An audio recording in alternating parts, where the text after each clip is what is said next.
Welcome, friends. My name's Eric. This is the first video of my new channel, Whiskey and Sawdust. I got my good friend here, Mr. 30th Special. You know, we go back a long way, and quite a while, and got a lot of miles and a lot of good stories.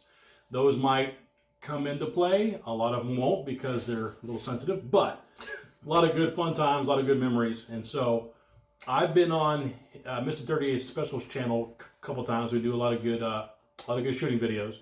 In fact, at the end of this video, there's going to be, he's going to talk about it, and there's going to be a link to his videos or his channel down below. So the idea behind this channel is, I'm just an everyday guy. You know, nothing fancy. I like whiskey, always have. I used to always mix my whiskey with Coke or Sprite or ginger ale, just whatever the cool kids did, right? And as I got older, I decided I wanted to kind of try whiskey for what it was meant to be. How it was distilled with certain tastes and aromas and finishes for a reason, and I wanted to experience what those were. So I started drinking whiskey straight. I don't put ice in it. Some people do. Some people like it chilled. Some people like it watered down. It's everyone's personal preference, and I do know that it changes the flavor and it changes the presentation. And so my goal with this channel is to kind of explore that, along with whiskey tasting is woodworking. My other passion. So there's going to be a spattering of both in here, and then probably some shooting sports and some other things that I find interesting because it's my channel. Why not? So today I decided Mr. 30th Special has brought Tin Cup to my attention. This is one that he said we should try, and the one I brought in is Slane Irish whiskey. Never really was a big fan of Irish whiskeys. This stuff is really good. It's kind of changed my mind on it. But why weren't you a fan of Irish whiskey? A lot of it was just really harsh. You know, before I realized that there's multiple different ways of doing things. Like, I'm not a real big fan of Jack and Jim. They serve a purpose, but they're not really my cup of tea. But it's because to me they were always really harsh. A lot of bite to them. I didn't really get to enjoy the flavors. Kind of like how I look at raw jalapenos to cooked jalapenos. You know, when they're cooked, and some of the heat's taken out of it, but you give all of the pepper flavor, you know. So this was turned on to me by a gentleman who was closing down his bar, and we were talking about whiskeys, and I, up to that point, have absolutely loved single malt Scotch whiskeys. They're just my absolute favorite. And he said I should try Slane, and I did, and I fell in love with it. It's just a really good one. A lot of great flavor. We'll get into that here in a minute, and it doesn't break the bank. It's, I think I get it at a local liquor store for about $25, I think, for that bottle.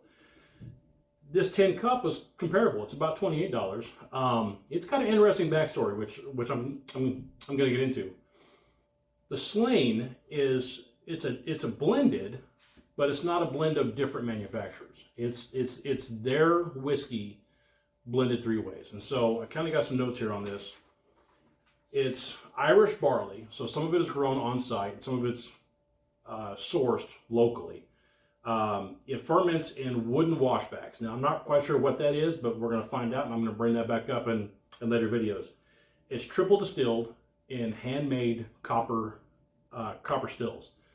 They've got to be a certain size. They've got to be a certain flute length. All that is what changes the flavor of it. And then it gets matured in three separate barrels. So one of them is virgin oak. One of them is seasoned Tennessee whiskey casks. So, you know, what the Tennessee whiskey is matured in. And once those are emptied out and bottled, they'll send those over, and then they'll mature 1/3 of that in those. And the other one is in Oloroso sherry. I'm guessing that's the type of wood in the cooperage. And then once those all mature, then they blend it, and you get this particular taste. And so I also have some tasting notes here, but we're not gonna talk about those yet. What we're gonna do is we're gonna have our own first impressions, and then I'm gonna talk about the tasting notes, and we're gonna see if we pick that up, right? And then we're gonna taste it again, and we'll see if we can then send that. The Tin Cup I thought was very interesting. So I did a little bit of research on it, and it's kind of based off of the whole Colorado whiskey thing from way back 1800s. So the first people to bring whiskey to Colorado would drink it out of tin cups, and tin was very ubiquitous back then. It was just something that everybody had. And so how this is made, it's a little bit interesting. So the majority of the whiskey is actually a Indiana bourbon.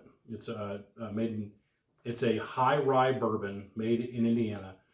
And once that matures, they in oak, I think it's oak barrel, charred oak barrels. They bring it back to Colorado, and then they use a little bit, well, probably a little more than a little bit, but you get the idea. It's mostly Indiana, but they bring it in, and then they mix their Colorado, what do they call it? It's Colorado single malt whiskey. It's also aged in a charred oak barrel, and then they blend it. But what's interesting is they cut it to proof with Colorado Rockies spring water, okay, or the runoff water. And so, whereas Slane will mature it until it's at a certain proof, they'll actually cut it to proof with the water. So that's one of the big selling points. So we're gonna see. Pardon the hair in my nose. We're gonna see how that tastes. I'm a 30 special. He loves it. I have never tasted it. I can't wait. Did you get a taste of this last time over here? No. Oh, no, so no. This is your first time too. Yeah, you're gonna get an honest reaction on the Slane. Outstanding. So how I want this to go is you're gonna put it to your nose first, and you're just kind of getting overall impression. Sure. Okay, and then just kind of keep in your mind what you smell, and then we're gonna take a taste and just kind of get an overall impression. Now, some of these, I know this one talks about some flavors developing later. Okay, so you get a first impression on your taste buds, and then you should start to see something develop a little bit after you taste it. And then there's a thing called a finish. And again, I'm not a professional. I'm a complete amateur. And how I look at finish is just my impression of how it kind of goes down. Everybody's had the whiskey where it just burns. And everybody's had the whiskey where it, I guess you'd say, just burns all the way down. I would call that the finish. What's left after everything's done? What's your impression of it? So since you brought this up, let's start with the tin cup. All right. And don't mind the Crown Royal glasses. They came with my thing of Crown Royal. And this is really cool. This is actually a tin cup, right? Yep, it's an actual tin cup shot and glass. And it's a shot glass. So, ooh, that smells good. So that for some reason that just smells good. Yeah, but here's the thing. Once you taste it there, I'm going to tell you what, you're going to want to taste it. Okay, again. we'll do that. So there's a difference. Tell you what, let's do our second one in this then. All right. Okay.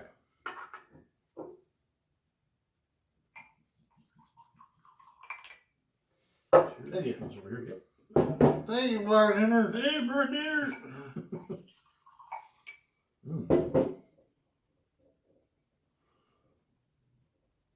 I'm smelling butter.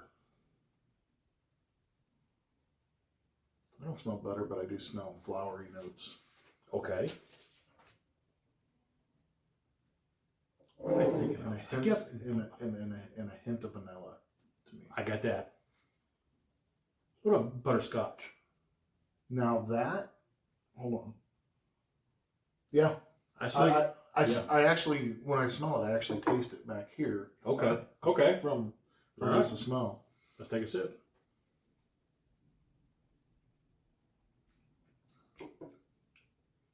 Smooth. Okay, so here's where I'm going to talk about the cut to proof. So I can tell that this hasn't been matured as long as, say, something like this, but it's not harsh. It does have a nice bite on the sides of my tongue, so you're drinking whiskey, but it is smooth, and it's really mellow. Yeah, it doesn't have it's one of the things I like about it. It's not just that punch you in the face like, in my opinion, Bullet has. Right, which I haven't tried yet. And it's not, Bullet's not horrible from what I've heard. No. But it's very... Do you taste now on the top of your tongue a cooling? Like a minty, wintergreen kind of flavor? I do have that now, yeah. A little bit. But to me, I'm not a big straight whiskey guy. I am the guy who puts it in Coke. And what's interesting, and you haven't tried this because we're doing the straight flavor, I love it, but it does. It gets that little burn right there. Yeah. But it doesn't. It doesn't burn down. Right. Like when it hits your gut, like some other ones. Right. At least I don't feel that. Do you? No. It doesn't burn my throat at all. So here's the tasting notes: aroma, the smell, citrus, black pepper, and ginger snaps. Interesting. I didn't smell any of that. No, I smelled the butterscotch and the vanilla. I still smell like a flower. So maybe the ginger, maybe. Something. The flavor is rice spice, which I have no idea what that is. Cinnamon and caramel. I can see the caramel, the cinnamon. There is a little caramel note. I guess I just don't know what the rice spice would taste like. But I imagine it tastes like rye with some spice. I don't know. it makes sense to me. And it says it has a clean finish, and I can see why they would say that. Yeah, because you don't get like a whole lot afterwards. No, you don't. Just that little bit of heat. Let me try this for the tin cup. This will change the flavor from what I've noticed, because I did try it straight out of that. It does. It actually, I don't know, to me it seems better. At least the last time I tried it with the tin cup. I should have brought my tin cup so we're not making any possible COVID. I'll leave that one alone. What's that? COVID. Oh, yeah. Well, you know. COVID's made a lot. I'll stop. This is for everybody. Yeah. One thing I do want to say though, this channel is going to be free of any politics. That's the thing. Is everyone has their opinion. It's just like talking about baseball or religion. Everyone has their favorite team, and you're not going to talk about it. This is going to be a place where this is just about the things that I'm passionate about, and politics is not one of them. So, all right. Now, here's the reason I left some in there. I want you to taste something different on this. Okay. Do you have a Coke? No. Well, you know, I can't tell you. I can only tell you in Coke. When you put this in Coke, to me, makes it taste like a vanilla Coke. I can see that. It's very, very flavorful. I could see that. And then with the butterscotch taste, oh, that would be really good. It's a trip. So maybe try that. If you get a chance and try that, leave a comment. I don't typically keep soft drinks here at the house because I'm a big fat fatty, and they're not good for me. So I'm also drink water and whiskey. So all right, you want to kill that one? I'll do the Slane. Oh no. See, I got to drive. Remember, I got to go home. Oh, okay, no problem. How about it? I am home, so lucky you. Yeah, we're just gonna that shouldn't affect the taste of this very much. Someone's gonna yell at me. You didn't rinse out the glass.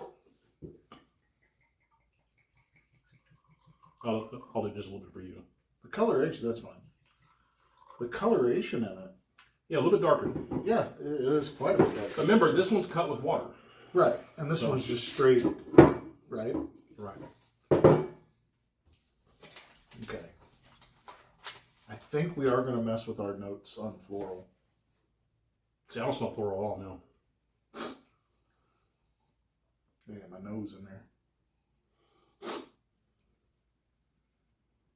I don't smell anything, honestly. I'm not getting anything on the nose.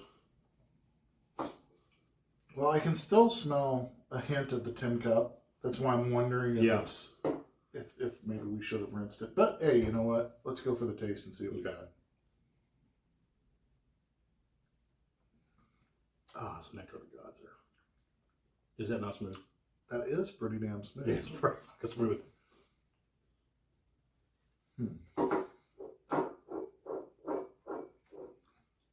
I probably should have cleansed our palate because I can't tell you what I taste. Maybe a little bit of black pepper. Interestingly enough, and it could be the mix of the two, because you're right, we didn't cleanse palate, we didn't do anything like that. You know, like the professionals do. I got like a hint, not black licorice, but a hint of licorice to it. Okay. But not black licorice. Otherwise, I would have spit it out and said, hell no. I could see that. A little licorice.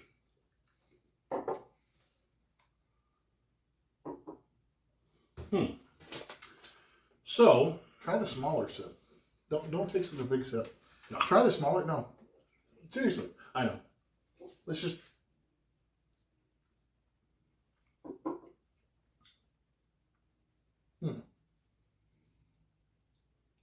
Well, when I run it across my teeth, it tastes like pepper. Okay, what it says for the nose: sweet oak, toasted barley at first, then a layer of caramel and ginger later. I didn't smell any of that, but I didn't smell any of anything. Here's what's interesting. This is what goes back to your licorice. It says the palate would be Victoria sponge cake and a taste of butterscotch. Okay. How does that equal licorice for you? Just for some reason, the licorice makes me think of the sponge cake. And then the finish lingers, which I would say it does linger. Let's see. On my teeth, I am getting the pepper now. Yeah. On my back teeth. Which is funny, is the other one said black pepper, but this one didn't. I tell you that for when I think we should have cleansed palates and we rinsed. should Because I cleanse think we palates might. and rinse. Next time we'll do that. But I can tell you this: when you told me that it was going to be the Irish whiskey, and when I think of Irish whiskey, I think of Scotch, kind of. Completely different whiskey. Yeah, that's just what I think of. Yeah. So I was expecting a much harsher flavor from this, Which is interesting because, and I don't. It's not. and I think it's based on your personal experience too, because the only scotches I've ever had were the 12-year-old and up. Not because I'm bougie, because I just know that's smoother. Sure. With the exception of Chivas Regal, which I'm probably saying it wrong, but that one was really harsh. But so my only experience with Irish whiskey has been Jameson, and And that shit's horrible, in my opinion. oh man, we'll do it again. We'll do a Jameson now that we're getting a little more in tune with things. We'll do a Jameson later on, but I was scared to do this. And when I first tried Slane, thinking it just wasn't going to be good, it's amazing. So, and I have another one in there too. The Tullamore DEW is another amazing Irish whiskey. Coming from a guy who doesn't really like Irish whiskeys, it's amazing. So we'll do that one next time, I think. That one and maybe the Buffalo Trace or the Suntory Japanese whiskey. But yeah, these are. So what are your overall impressions of Tin Cup? I know you like it, but what's your overall impression of it? Overall, I think it's a good beginning whiskey. Okay. I mean, something for a guy. Define beginning. Well, it's like Buffalo Trace. Okay. And Tin Cup. What I mean by beginning is like, because I'm not a big whiskey guy. Right. Even though I dabble in making it and things like that, I am much more a beer guy. Okay. I love beer. All different kinds. So would you say somebody's starting out in like somebody who wants to start somebody who wants whiskey to collection. start the whiskey and get used to it, I think that's a good choice. I think it is too. I think you're right on that. I know the price point is right. It's about $28 where I source my whiskey at, which is I think a pretty reasonable price. It's on par with everything else I've seen. You're right. It has a really good. It has. My impression of this is it's a little bit harsher than it needs to be, but I think it's well balanced. So it's got a lot of really good flavor. It's cut with the water to get it to proof, and so you can taste that it hasn't been matured very as long as say a Slane has, but it's not going to wreck your freaking gut, and it's not going to wreck your throat. This is something that you could definitely enjoy on your own, and I'm interested to try it with Coke next time. I'm telling you, We you should. mix that with Coke and you're going to really love it. Okay, well, But that's just my opinion, of course. no, and This stuff impressed me quite a bit. yeah, this one, it surprised me when I first tried it, and this is one for the same price point. If you just want to sit and drink it at room temperature, because all mine are kept at room temperature. Of course, I am in a basement, so it probably stays 62 in here all the time. It's amazing. I have not tried it with ice yet. I have not tried it with water yet. Just straight, and it's my go-to between that and the Tullamore DEW. It's my go-to. And so it's not one you necessarily want to get drunk on. It's just for sipping and relaxing. And normally when I'm... That's what I was about ready to say, actually, is to me, that's a good sipping. It's a great sipping. Yeah. Sitting out, I'm tasting this and I just picture, sitting out on the porch with Grandpa on a gliding rocker or whatever and just watching the world go by. I can imagine this with a pipe or a good cigar. Yeah, oh yeah, absolutely. I think those notes would mix amazingly. So, all right. I think you would probably be right on with the pipe. Yeah. The cigar, A good apple wood. maybe Yeah. if it's a cognac dip cigar or something. But I can see that. Yeah.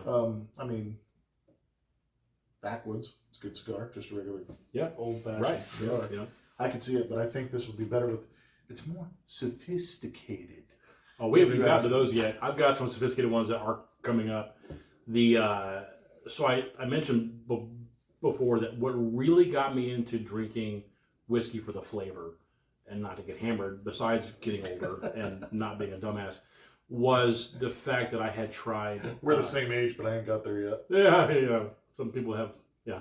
So, funny story. I'm like most people. I succumbed to marketing just like anybody else. What got me interested in Glenfiddich was watching the show Blue Bloods. Right. If you haven't watched Blue Bloods, it's a good show, and that's coming from a guy who doesn't watch a whole lot of television because it's all the same shit. But they kept drinking Glenfiddich, which obviously was paid for by Glenfiddich. I get that, but when you see something long enough, you think, well, I'm going to go ahead and try that. So their 12-year-old single malt Scotch is amazing, and they know it because they want a little bit of money for it. I'd say it's here in Illinois, it's probably about $43 for a bottle. In Arkansas, where I used to live, it was more like $60. So it's a good price here. But it's an amazing, smooth Scotch. We're going to have that one of these times. And when I want to get really bougie, we'll do the 18-year-old. But I don't have that kind of money right now. If we can find it. Oh, we can find it right now. No. If we can find it, I want you to try this one called Stonehammer. Yeah. I'll look for that one. And then...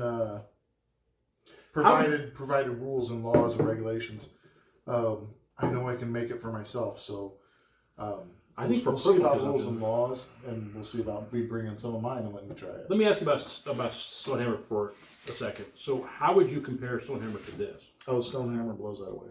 Okay, so it's totally different taste and everything. Mm-hmm. I just because this is your first inaugural film. Yeah. Video, I thought this would be a good choice to try. I think it was a great choice, honestly. And I really enjoy it, but like I said, it is way better a mixer. Sure. And I've got some up there that are good for mixers. I've got the Crown. I got a big bottle of Jack. I've got a Jim Beam Devil's Cut, and I've got a regular Jim Beam. I think I have a honey as well. But to kind of give you an idea of what's coming up, I have Dickel's, Old Forester, the ones I just mentioned, Suntory, Japanese whiskey, which is actually pretty good. It's actually really good. The Tullamore DW, I've got the Buffalo Trace, and a really cool Virginia bourbon. It's a small batch. It's something Brothers. I can't read it from here. But it's a small batch, and my liquor store just happened to have a couple bottles of it. I picked one up. Everything in there is right around the $20 to $30 range. So working people range. Oh yeah, which is good. Absolutely.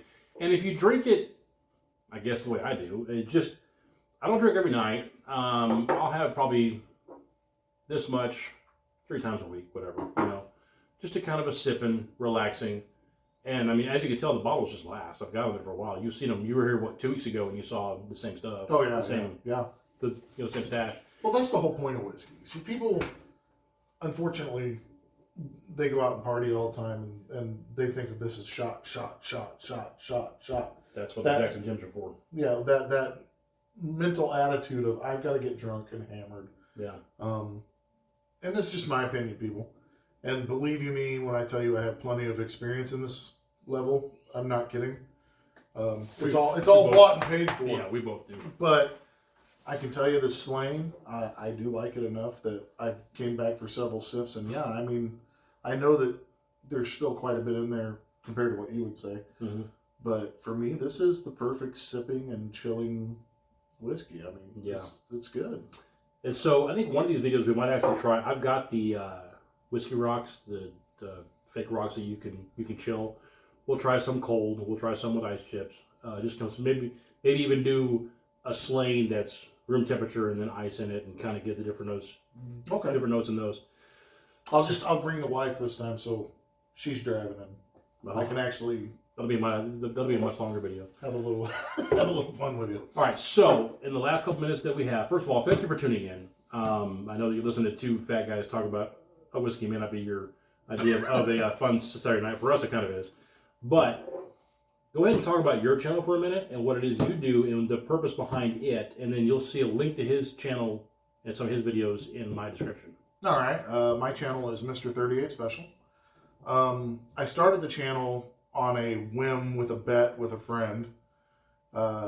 He had put out a gun. We were comparing two guns, my gun versus his. You talk about what they were. Well, the Taurus GTC versus the Hellcat. You'll find that video also on my channel. And at the end of the video, he said, if this video gets 1,000 likes or comments or whatever, you'll start your video. And I reluctantly said, sure, why not? Well, we got 2,000 something on his channel. On mine, it's only at a meager like 60 or something. But, I only have 30 followers. So please like, comment, subscribe, hit the link below. I need your help. Plus, it's just fun. But basically, what I go over is survival items, gun stuff. I know everybody out there does that. There's a lot of people out there who do that. But I try to do it with a friend at all times. So you get different points of view instead of just one guy's, this is what it is. And I think that's what sets my channel apart. And then you'll see some other good stuff where it's just me and my kids shooting and basic dude stuff. That's actually another guy's channel, but I love that saying. And that's basically what my channel is. It's basic dude stuff. I'm into so many different things that, eventually it'll all come on my channel at some point in time. Even my nerdy love for Magic the Gathering. Anyway, check it out. I'd appreciate it. I was gonna say basically the whole basic dude stuff. I watch a lot of YouTube. I mentioned I don't only watch a lot of television. I watch mostly YouTube. You can gain a lot of information from a lot of people. This is a worldwide phenomenon where we get to share information. Unfortunately, we use it to argue about politics and watch funny cats. But we have the ability to share knowledge like never before. And one of the things that I find great about channels like his and the channels like what I want to create here is, if you're watching this, you're probably just an everyday guy. We don't have a ton of money. I like woodworking. That's what the other half of this series is going to be about. But I don't have the $40,000 shop. I have a small shop that's mostly hand tools, and a lot of those are antiques that I can get cheap and fix up. And I'll get into the reasons why I like hand tools versus power tools. And I'm not a hand tool snob. It's just there's a very certain set of reasons why I like that, and I'll go into those later. But I'm just an everyday guy. I work 40 hours a week. My wife works, and we have a house we're paying for, and we're not rich, but we're comfortable. And so I have a little bit of money that I can go spend on this, or I can go spend on that. And so this video, this channel really is kind of out of a desire to help others. Maybe if we can find something that you think, well, that sounds nice, I'll try that, or I'm not quite sure about that one. You're not going to spend your money on things that you may not like. Or maybe you're somebody who's just getting into whiskey tasting or whiskey enjoying, really, because that's all I'm doing is just kind of enjoying it. Right. Then you'll take this and you go, you know what, that sounds kind of neat. I wouldn't mind trying that. And now you know how much it costs. And so I'm not going to break the bank. And I will tell you the cost of every bottle once I get it, just so you know. And of course, your location might change that price a little bit. A little bit, right? But for the most part, at least you got a basis of what you think it should be. So, thank you for watching. I know it's been kind of a long one watching two fat guys talk about alcohol, but please like, subscribe, share, comment. That's the biggest thing. Engagement is the biggest thing. Yeah. Comment on things you would like to see. If there's whiskeys that you've tried and you like, please share that. I'm all about, again, I talk about Jack and Jim and Crown. Don't get me wrong, they're good whiskeys. In my personal opinion, they don't compare with, say, a Slane. But if you have a different way of trying it, hey, try Jack and this, try Jim and that. Please comment that on there. And the nice thing about us as individuals and grown-ups is that we can have differences of opinion. Absolutely. You know, if you love Jim Beam, then by God, drink your Jim Beam. I mean, I'm not gonna say, well, mine's better than yours, but share why you like it and share how you drink it, and then, you know, it may just be that I'm doing it wrong. You know, if you have a way that you prefer to drink something, share it. We'll try it. You know, or I'll try it. I don't know how. I'm gonna have to go drive you home or something, but you know. No, we didn't have that many. We just. I don't know. But what he's talking about is the point that the more you communicate with us, it lets us know what to communicate with you. Right. And we're not looking for just, you know, likes and subscribes because we want to be loved. We're looking at it because we want to be active in this. We want to actually put out our opinions and our things and hear other people's opinions. And you might turn me on to a new pistol or a new rifle that I want to try. But anyway, if you go on my channel, same thing. Please like, comment, subscribe, comment. Wait, did we mention comment? They should probably comment, right? I think so. Maybe comment. Anyway, just make sure you comment. So, thanks, guys. I appreciate it. Thank you.